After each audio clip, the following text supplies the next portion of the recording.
Sunday night on your... Tonight, crime. We look at the face of the law. Now then, what's your hurry? And having had a good look at it, we bugger off as fast as possible in the opposite direction.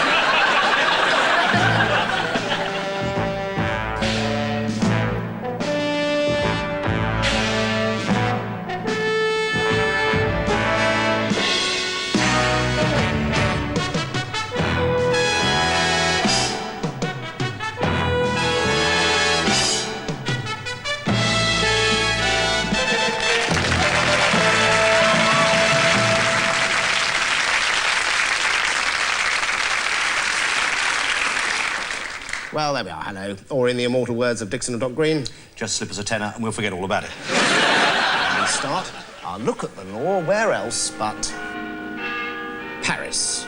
London. Yes, I'm sorry, London, yes. 734 square miles of buildings and streets, in which 8.25 million law-abiding citizens live and work and play in freedom from fear and in safety. And in which 1.25 million villains rob and mug and murder in freedom from fear and prosecution.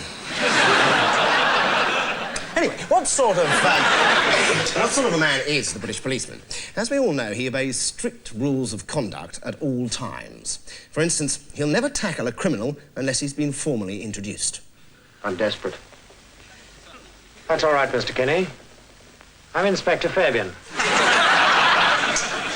There are firm guidelines on his interrogation methods, and unhappily, they are sometimes exceeded. I'll make you talk, even if I have to use third degree. No, don't do that. No. I'm glad to say that this officer was severely disciplined for pulling the suspect's hair. He went on to pinch him very hard and give him a Chinese burn. When it comes to the use of firearms, a policeman must always seek permission from a senior officer, no matter what the circumstances. I took this from one of the prisoners, sir. May I use it? Decidedly. Thank you, sir. In general, the British policeman likes firearms very little. We have a new gun for you.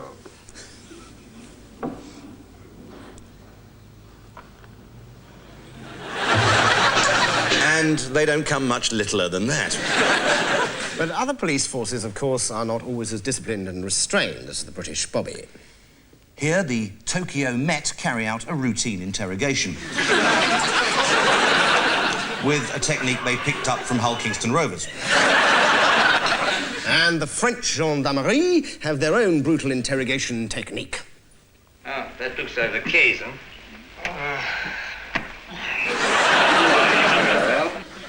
Yes, the dreaded flannelette Don Lamouche.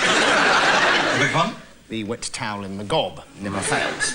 Over the years, the British policeman has been given a variety of affectionate nicknames. Cops, peelers, bobbies, and perhaps most affectionately of all...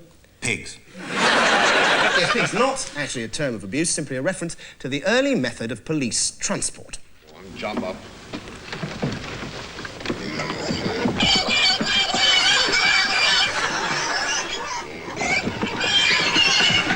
Can't you give us a bit more room? Cart don't reckon to hold more than 10 pigs.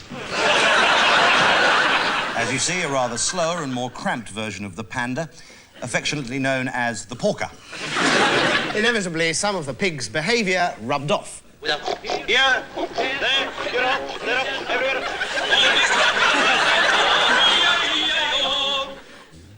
A bygone age. Yes. These days they don't sing, they just beat time with their truncheons. But only a few years ago, the British policeman was a well-respected figure, taking particular care of his personal appearance.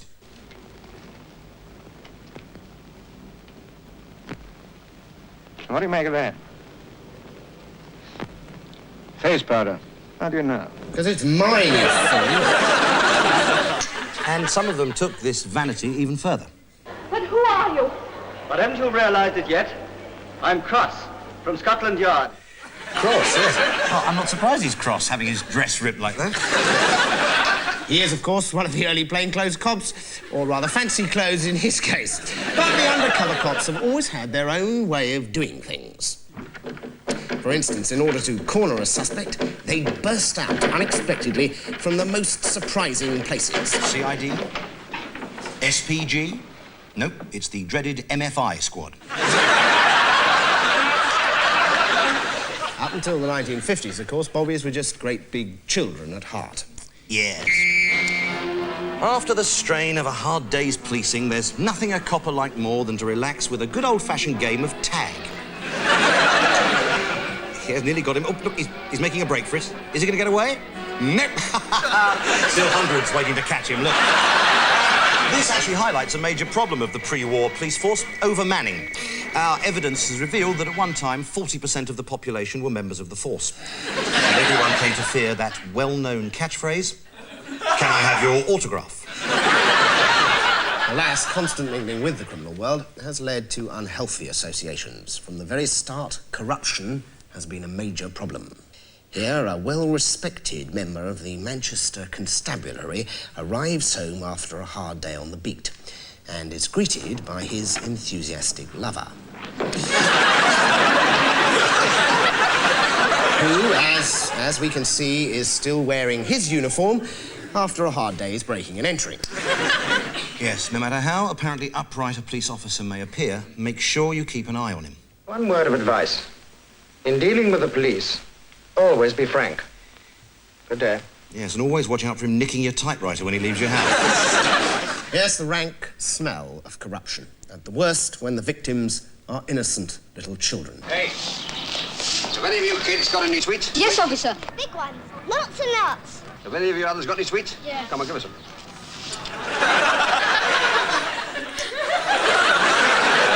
Really, is it any wonder that there's the odd rotten apple in the force, considering recruitment methods haven't changed much since the age of the press gang?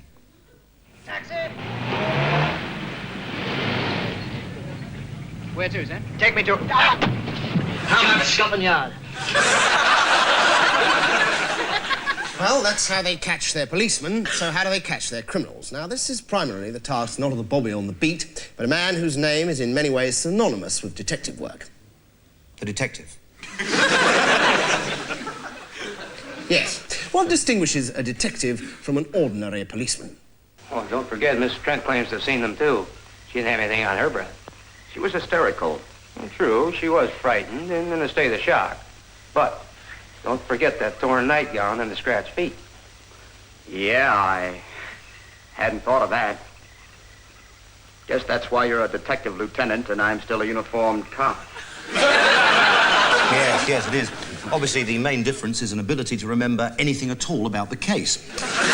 A detective has got to be able to spot a clue. And, as our friend Deacon Lake would say, you will observe that the murderer was an inveterate gambler. Why? Because he left this behind. A gambling chip for £5. Gambling chip for £5? And, of course, he's also got to put up with being surrounded by stupid members of the public who insist on repeating everything he says. Repeating everything he says? Everything he says. Members of the public? Sure, members of the public. I'm talking about repeating everything he says. For surveillance today, the detective employs highly sophisticated sound recording equipment, whereas in the early days, he just had to get the suspect to talk into a flower. Oh, and make it the quick. Certainly, certainly. You know this guy's a copper, don't you? Talk. And if that didn't work, why not employ your specialised skills in tracking and tailing? Here is the suspect. And you'll notice there, discreetly following him in the background, is our man, subtly swinging his arms in a wily, casual manner. Aha, yes, he's going to use that cunning ploy of stopping whenever the suspect stops. Ingeniously holding a newspaper over his face just to the precise moment that the suspect has pissed off out of it.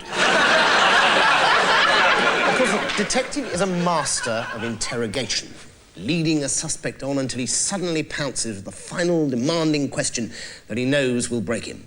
Leave me alone. Who was the woman we met this afternoon? I didn't meet a woman. 5:10, Piccadilly. Did she give you these tickets to Paris?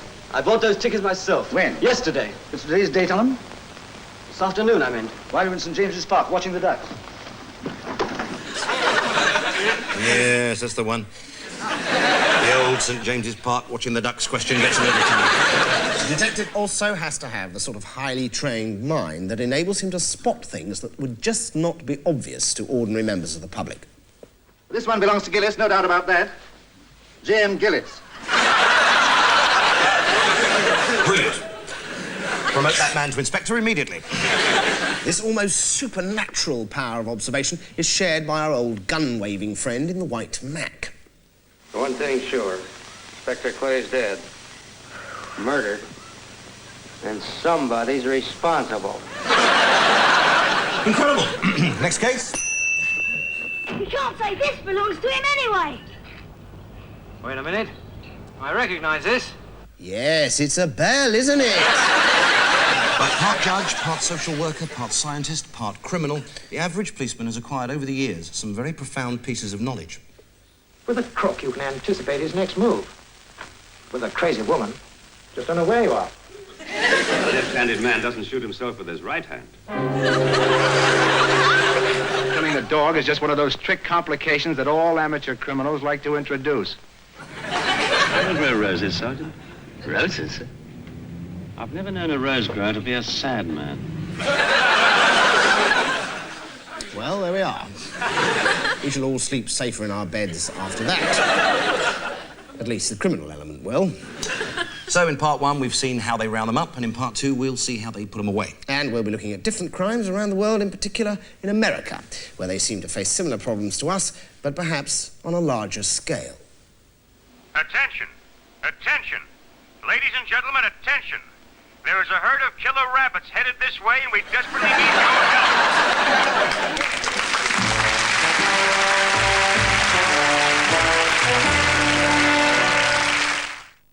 It's done. Hurry.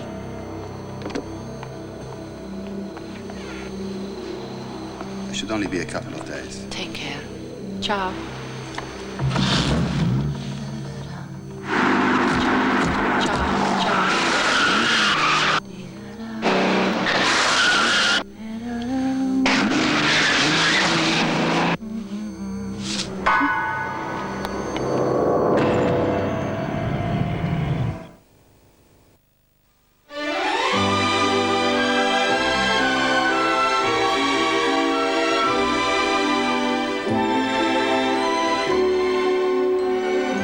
So, do you think you could manage to love me?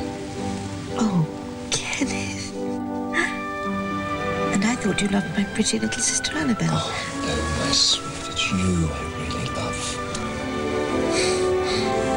You do know that Daddy isn't leaving me the house? Yes, my love. And that all the silver's going to Cousin Jessica? Yes, my love.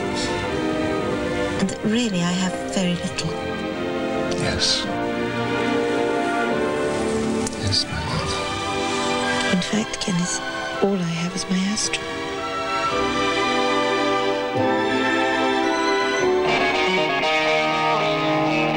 The Astra from Vauxhall. Once driven, forever smitten. Martini Extra Dry. Have it with or without. With friends. With pleasure. Martini Extra Dry. It's there to be discovered.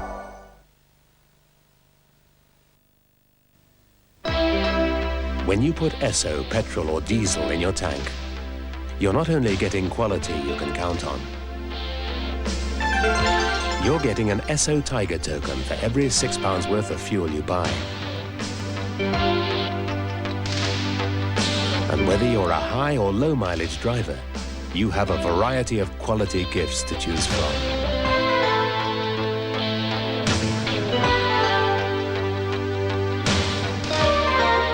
So collect your Tiger tokens and put a Tiger in your tank, where you see the Esso collection sign.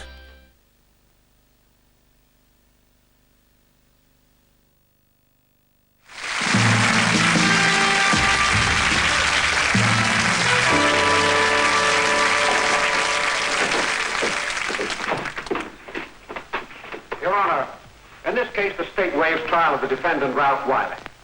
It is convinced that he is hopelessly and incurably insane, a condition caused by the drug marijuana to which he was addicted. It is permitted, Your Honor, that the defendant be placed at an institution for the criminally insane for the rest of his natural life.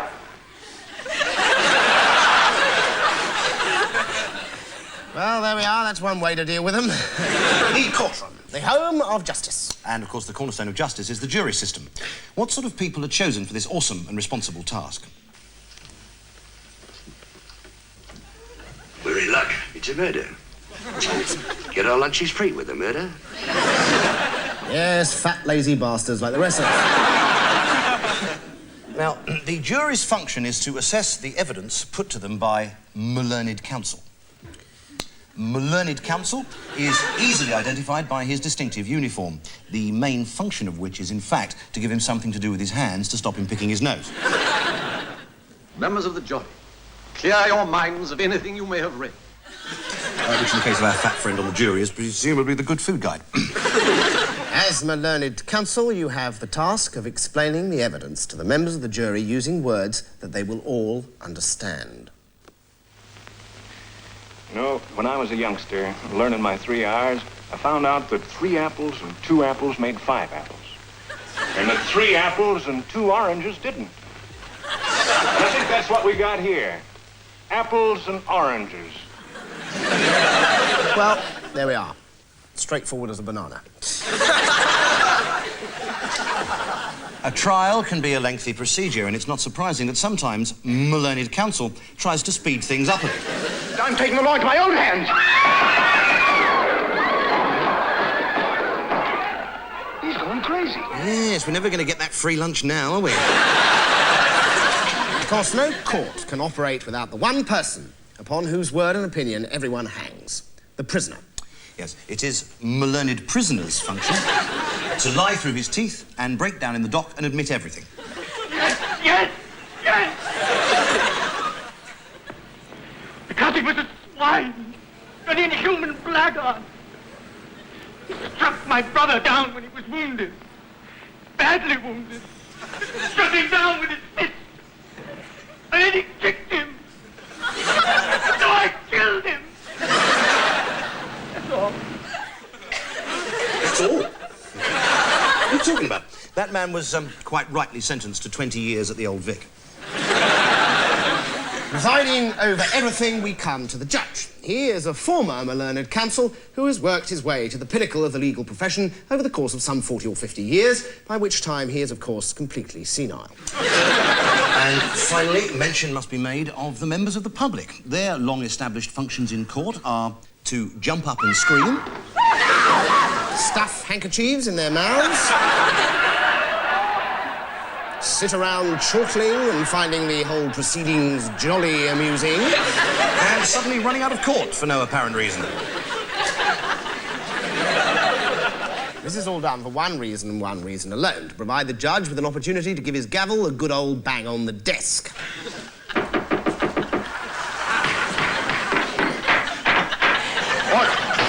Order! And in between gavel banging, he occasionally finds time to deal with crime. Different countries have very different ideas about which are the most serious crimes. In Britain, particularly frowned upon are murder, treason, and driving a tugboat without due care and attention. In Australia, it's murder, treason, and gardening with malicious intent. If Mr. Chitty gave evidence that the only person to borrow his lawnmower was Graham Hewson, do you say he was mistaken? I do. And poor old Mr. Chitty got 10 years. But for the Americans, there is one crime that dwarfs all others. This is the big one. You ever heard of conspiracy to commit oral copulation?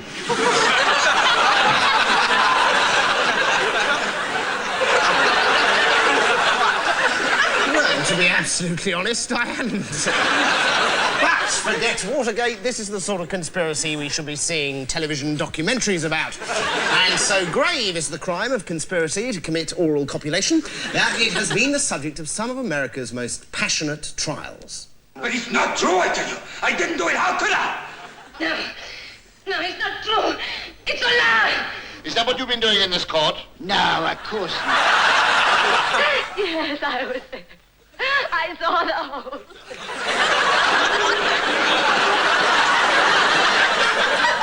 Fortunately, in Britain, oral copulation is one crime that hasn't, how should I put it, gone down on the statute books. And so we come on to punishment. Death that comes quickly is not punishment. There are other forms which are slow, which must be painfully absorbed. Yes, like eating the all-day breakfast at the Northampton Little Chef. Punishments around the world vary greatly for the same crime. Take, for instance, the case of drunken driving. In Britain...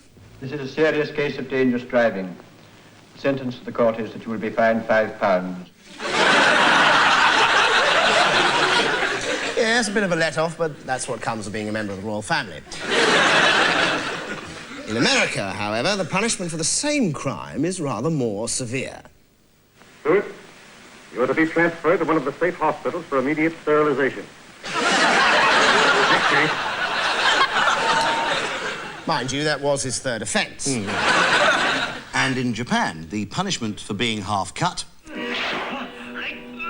is to be literally, well, cut in half.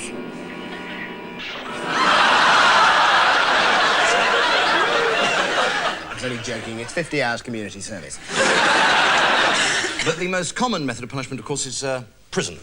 Today's prisons are generally quite pleasant places, although they don't perhaps offer the same range of facilities as they used to. For instance, you used to get your own personalised ball and chain, lovingly handmade at Ye Olde Forge, manufacturers of quality prison accessories for over 300 years. Next comes your I have been detained at Her Majesty's pleasure tattoo. And then finally, you'll be getting a free shave and haircut by Mr. Teasy Weasy McVicker. These days, as every right-wing MP will tell you, prisons are run very much like a hotel, similar to a Holiday Inn, but a little less Spartan.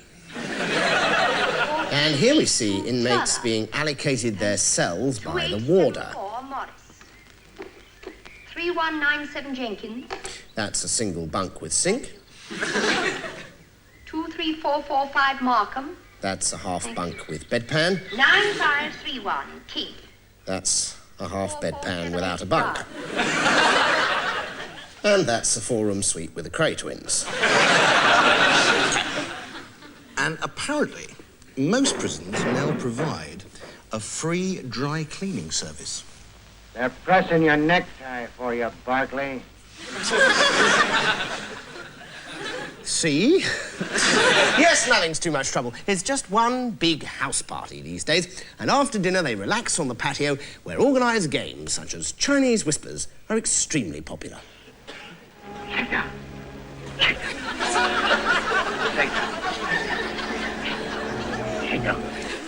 And as a result of that, they had 400 tons of sheep dung dumped on their heads.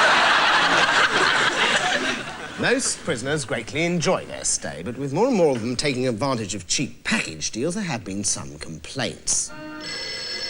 The prisoners in this Spanish jail, for instance, were shocked to find on their arrival that it was not yet fully completed.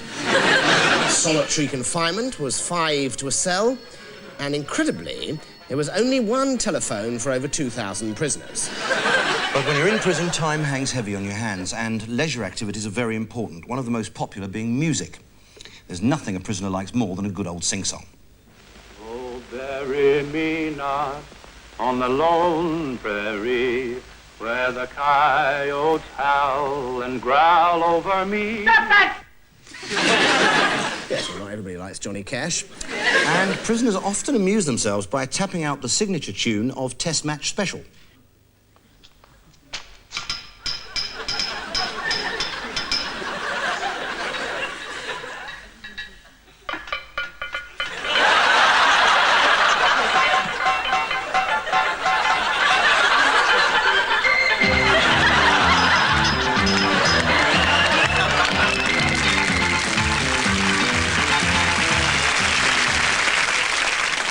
It seems extraordinary that with all these extra activities, anyone should want to escape.